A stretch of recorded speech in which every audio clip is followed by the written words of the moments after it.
আজ তোমাদের সাথে শেয়ার করব মন্দারমণির কোন রিসর্টে ছিলাম, কত টাকা নিয়েছে আর হোটেলটা কীরকম। আমরা ছিলাম কটেজের 006 রুম নাম্বারে। প্রথমেই ঢুকেই একটা খুব সুন্দর টয়লেট পেয়ে যাবে, আর টয়লেটটা এত ক্লিন ছিল, মিরর ব্রাশ কোমোড এভরিথিং ভীষণই ক্লিন ছিল। আমার তো ভীষণ পছন্দ হয়েছিল।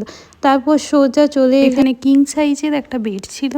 আমরা নিয়েছিলাম এসি রুম, আর সাথে কিন্তু এখন প্রায় হোটেলেই টিভিটা দিয়ে থাকে।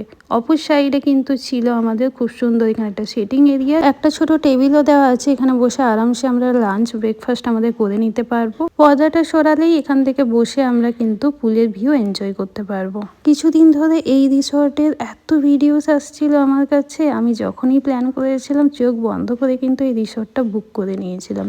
এই পাশে ছিল খুব সুন্দর একটা কাভার্ড, যেখানে তোমরা তোমাদের জিনিসগুলো রাখতে পারবে। রুমের ফিনিশিংটা কিন্তু খুবই সুন্দর ছিল, আর সব থেকে সুন্দর ব্যাপার এখানে কিন্তু একটা মিনি ফ্রিজও পেয়ে যাবে। যারা বিয়ার ক্যারি করো তাদের জন্য তো একদম একটা পারফেক্ট রিসর্ট। এবার দেখাই হোটেল থেকে আমাদের কিছু জিনিস দেওয়া হয়েছে, যেমন ওয়াটার বোতল এখানে 4টে আছে, সাথে কিন্তু এখানে কাপ প্লেট আছে, এখানে কেটলিও আছে যেগুলো আমরা নিজেরা ইউজ করতে পারবো। চা কফির জন্য 2টো ব্রাশ দিয়েছিল, সাথে কিন্তু কোলগেটও ছিল, সাথে কফি দুধ এগুলো তো আছেই।